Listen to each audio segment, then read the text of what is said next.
जय हिंद दोस्तों, लेकर आ गया हूँ आपके लिए एक और बढ़िया मज़ेदार वीडियो पूरा ज़रूर देखना। ये डिबेट है जो न्यूज़ नेशन नेशनल टेलीविज़न पे आई है और इसमें एक्स मुस्लिम साहिल और साजिद रशीद जो मौलाना हैं वो हैं।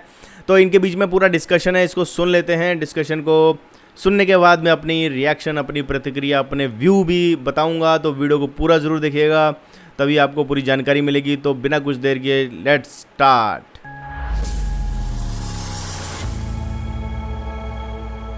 फिर से हम हाजिर हैं अपने खास शो क्या कहता है इस्लाम के साथ, जहां हमारी कोशिश होती है कि हम इस्लाम को समझें, जानें, क्योंकि इस्लाम को लेकर कई तरह की बातें विरोधाभासी सामने आती हैं, उसको लेकर एक छवि बन जाती है इस्लाम की।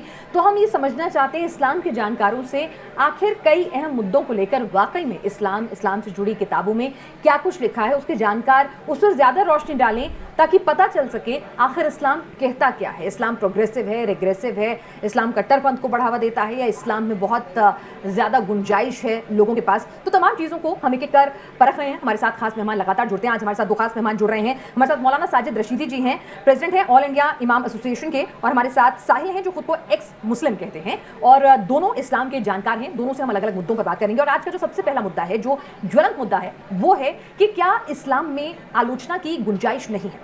ऐसा हम इसलिए पूछ रहे हैं, इसलिए कह रहे हैं क्योंकि जिस तरह से आहत होते हैं इस्लाम में, अगर कभी इस्लाम को लेकर कोई आलोचना की जाती है या उसको लेकर कोई सवाल उठाया जाता है या कहीं से भी किसी तरह का कोई फ्रीडम लिया जाता है, तो उसके बाद हमने देखा है बहुत ही अग्रेसिव अप्रोच आती है। शायद अब्दो में हमने देखा कि क्या हुआ था एक कार्टून बनाने को लेकर। उसके बाद हमने देखा कि सड़कों पर क्या कुछ हो रहा है। ठीक है, अभद्र टिप्पणियां किसी को भी बर्दाश्त नहीं होती है, ना ही होनी चाहिए, वो सरासर गलत है, उनका हम खंडन करते हैं। लेकिन जिस तरह का तौर तरीका अपनाया जाता है उन आलोचनाओं का जवाब देने के लिए, क्या वो तरीका सही है? साहिल, सबसे पहले मैं आपसे शुरुआत करूंगी। देखिए, इस्लाम में क्रिटिसिज्म की थोड़ी भी गुंजाइश नहीं है।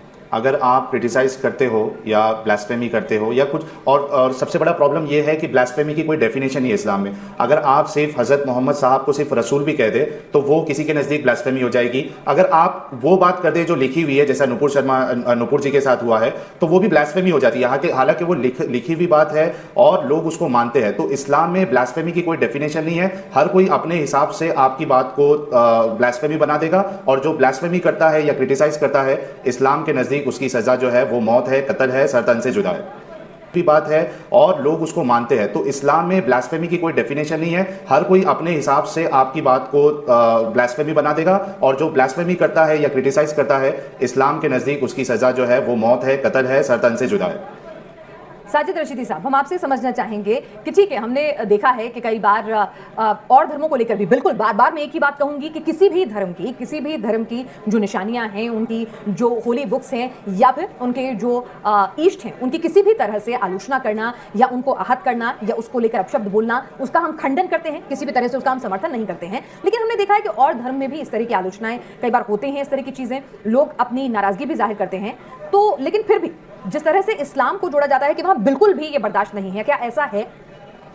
देखिए, एक चीज़ समझ लीजिए, कोई भी धर्म ऐसा नहीं है जिसमें इन आलोचनाओं की गुंजाइश हो। कोई भी धर्म नहीं है। यहाँ तो रिलीजन का मसला है, यहाँ तो धर्म का मामला है। धर्म के खिलाफ कोई आदमी जो धार्मिक होगा, वो धर्म के खिलाफ कोई भी बात को बर्दाश्त कर ही नहीं पाएगा। मेरे भाई ने भाई साहब, आप बीच में ना बोलें, मैं भी नहीं बोला और मैं बोलूंगा भी नहीं। आप जितनी बात बोलेंगे आप कहिए इत्मीनान से, मैं भी आपकी बात सुनूंगा, आप भी मेरी बात सुनिए, बीच में बिल्कुल कृपया मत बोलें। आपने कहा कि नुपुर शर्मा को लेकर जो बात हुई है वो हालांकि किताबों में लिखी है, लेकिन फिर भी इस तरह की बातें हो रही हैं। आपने आधा सच बोल दिया, आधा सच नहीं बोला। आधा सच ये है कि ठीक है, जो 6 साल 9 साल की बात है वो लिखी हुई है, मैं मानता हूं। किसी भी धर्म विशेष के खिलाफ अगर किसी भी तरह की टीका टिप्पणी होती है वो नागवारा गुजरती है। साहिल, क्या इस्लाम में आप कह रहे हैं कि आलोचना की गुंजाइश नहीं है? हालांकि हर धर्म के लोग जब भी उनके ईस्ट को लेकर कोई भी टिप्पणी की जाती है, आहत होते हैं, सड़कों पर उतरते हैं, नाराजगी जाहिर करते हैं, कोर्ट में भी जाते हैं। हिंदू देवी देवताओं के भी अगर आपने झोले पर उनको छाप दिया, चप्पलों पर उनकी तस्वीर उकेर दी, तो वो लोग भी नाराजगी जाहिर करते हैं। ऐसा नहीं है कि ये सिर्फ इस्लाम में हो रहा है या सिख धर्म में हो रहा है, हर जगह होता है। लेकिन आपको क्या लगता है कि जिसके जो तरीके होते हैं और जिस एक्सटेंट तक जाते हैं वो कहीं ना कहीं ज्यादा है?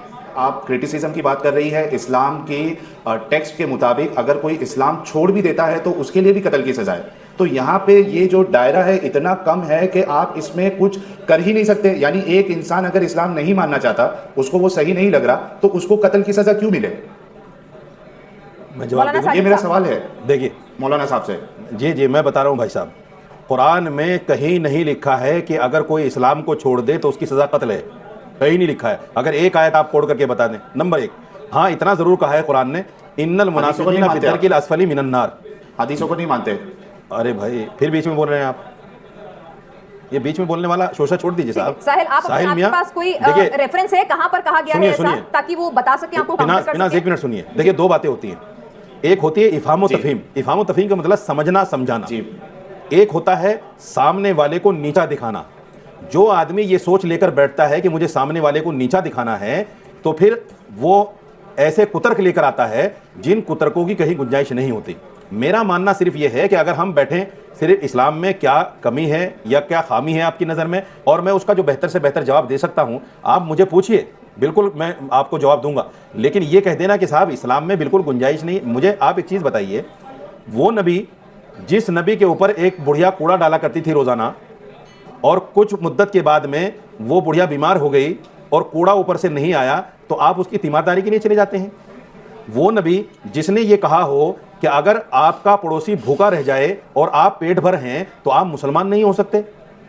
अगर आप, वो नबी अगर ये कहे कि अगर आपने अपने पड़ोसी की तीमारदारी नहीं की, अपने पड़ोसी का ख्याल नहीं रखा, तो आप मुसलमान नहीं हो सकते, ऐसे नबी को क्या आप क्रिटिसाइज करेंगे सिर्फ ये सोचकर कि मैं एक्स मुस्लिम हूं या मैं मुसलमान नहीं हूं, मैं हिंदू हूं या जो है ईसाई हूं या कोई भी धर्म रखता हूं? ऐसा नहीं होता, ये इंसाफ का तकाजा नहीं है। इंसाफ का तकाजा ये है कि आप अपनी बात को रखिए। अगर आपको इस्लाम से कोई आपत्ति है तो आप बताइए कि हाँ साहब मुझे इस्लाम से ये आपत्ति थी, मैंने छोड़ दिया, बात खत्म हो गई। लेकिन मौलाना रशीदी साहब, आपने देखा होगा कई किताब के लेखक जो हैं उन्हें मुल्क छोड़कर जाना पड़ता है, उनको धमकियां मिलती हैं। शार्ली एब्दो में क्या कुछ हुआ ये हमने देखा है। हम नहीं कह रहे कि उन्होंने जो लिखा या जो कहा वो बिल्कुल सही हो, लेकिन किस एक्सट्रीम तक चले जाना अपनी नाराजगी जाहिर करने के लिए? आज सड़कों पर ठीक है, नूपुर शर्मा ने जो कहा वो बिल्कुल गलत था, उसका तमाम लोग विरोध करते हैं, खंडन करते हैं, वो नहीं बर्दाश्त के काबिल है। लेकिन जिस तरह से जो सब कुछ हो रहा है, कानून अपना काम कर रहा है, लेकिन जो सब कुछ सड़कों पर नजर आ रहा है, जिस तरह का वहां पर पत्थरबाजी हो रही है, क्या वो सही है? इस्लाम के मुताबिक ऐसा होना चाहिए? आप तो बता रहे हैं ना कि वो नबी जो अपने ऊपर कूड़ा फेंकने वाली की तीमारदारी करते थे, यहाँ पर क्या हो रहा है ये देखिए। मैं बता रहा हूँ। आपने देखी वो तस्वीरें जो बैंगलोर से आई हैं, किस तरह से नूपुर शर्मा का पुतला लटका दिया गया? मैं बता रहा हूँ, आपकी बारी आएगी साहब। देखिए बात सुनिए, ये नूपुर शर्मा के बारे में जो भी हो रहा है, मुझे मौका पिनाज, हाँ साहिल मैं आपके पास आती हूँ एक बार, रशीदी साहब अपनी बात पूरी। पिनाज, ये जो नूपुर शर्मा के बारे में हो रहा है ये मेरा जमहूरी हक है, लेकिन गर्दन काटने की जो बात कही जा रही है, गर्दन काटने की बात गलत है, मैं उसको कंडम करता हूँ। रेप की बात जो कही जा रही है मैं उसको कंडम करता हूँ, ये इस्लाम नहीं है, ये इस्लाम नहीं है। पत्थरबाजी अगर कहीं हुई है, किसी को नुकसान और हानि पहुंचाने की बात हुई है, तो इस्लाम ये नहीं कहता कि आप किसी को तकलीफ पहुंचाओ। मैं उस इस्लाम की बात नहीं करना चाहता जिसके नाम पर जिहाद हो रहा है, जिसके नाम पर सीरिया चल रहा है, जिसके नाम पर इराक चल रहा है। गलत प्रोपेगेंडा इस्लाम के खिलाफ रशीदी साहब कह रहे हैं फैलाया जा रहा है। ठीक है, वो अगर अपने आराध्य की आलोचना से नाराज हैं तो उसका हक बनता है उन्हें, जो कि हर धर्म के लोग करते हैं, कोई भी नहीं चाहेगा उनके इश्क के बारे में अपशब्द कहे जाएं। तो अगर मुस्लिम ऐसा कर रहे हैं तो कहीं गलत नहीं कर रहे हैं। और बाकी उन्होंने कहा कि कहीं भी ऐसा नहीं कहता इस्लाम की आलोचना करने वाले का आप सर कलम कर दो या उन्हें जान से मार दो, उसका तो वो खुद खंडन कर रहे हैं। तो इस्लाम गलत आलोचना तो स्वीकार कर रहा है ना, अपनी नाराजगी तो जाहिर करेगा ना अगर कोई इश्क के बारे में कुछ कहता है। साहिब मैं मौलाना साहब को चैलेंज करता हूं कि इन्होंने जो कूड़े वाली ये बताया है, वाकया बताया है कि वो जो बुढ़िया थी वो कूड़ा फेंकती थी और रसूलुल्लाह एक दिन वो नहीं आई तो रसूलुल्लाह गए उनकी तीमारदारी के लिए। मैं मौलाना साहब को चैलेंज करता हूं आज टीवी शो पे कि इस वाकये की दलील दे दे, कौन सी ऑथेंटिक हदीस में लिखा हुआ है मैं इस्लाम कबूल करने के लिए रेडी हूँ। ये झूठ प्रोपेगेंडा यानी झूठी बातें ये फैलाई जाती है। सुनन अन-नसाई की हदीस नंबर 4061 आप देख लीजिए, सुनन अन-नसाई की 4062 देख लीजिए, सुनन अन-नसाई की 4063 देख लीजिए, सुनन अन-नसाई की 4064, इब्ने माजा की 2535। हदीसों की लाइन लगा सकता हूं मैं जहां पे ये कहा गया है। ठीक है साहिब, मैं जवाब ले लेती हूँ। देखिए कुरान ये कहता है कि जो आदमी किसी एक इंसान को कत्ल करता है वो ऐसा है फ़क़अन्नहुमा क़तल अन्नास जमीआ, जैसे उसने पूरी इंसानियत को कत्ल कर दिया। साहिल ये गलत दे रहे हैं, ये साहिल पढ़ के सुना रहे हैं, ये क्या है? देखिए मैं तो जानती नहीं हूं, मैं तो हवाला दिया, मैं बता रहा हूं ये गूगल यूनिवर्सिटी है जहां से ये पढ़ रहे हैं। देखिए मैं आपको एक चीज बता देता हूं, सुनिए।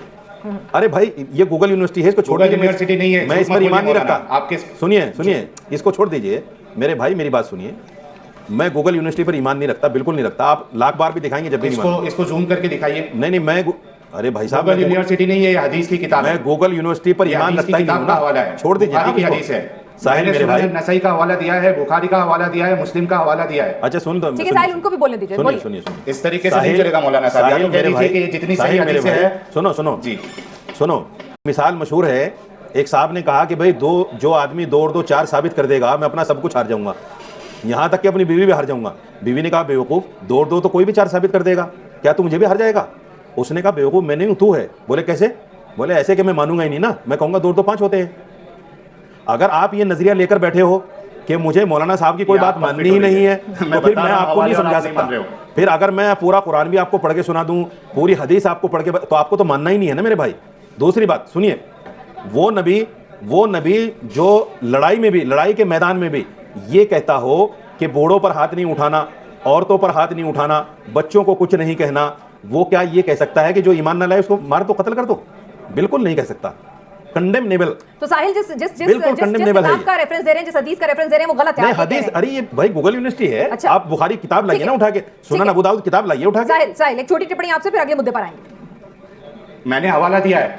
ऐसे नहीं होता हवाला। लाइए मैं हवाला दे देता हूं आपको कि आपने जो है 50 मर्डर कर दिए, गूगल में लिखा हुआ आपके नाम के साथ, अभी मुझे तो माना जाएगा उसको? मौलाना साहब ये नहीं माना जाएगा। मौलाना बोलने दीजिए मुझे। बोलिए बीच में ना बोलिए जी।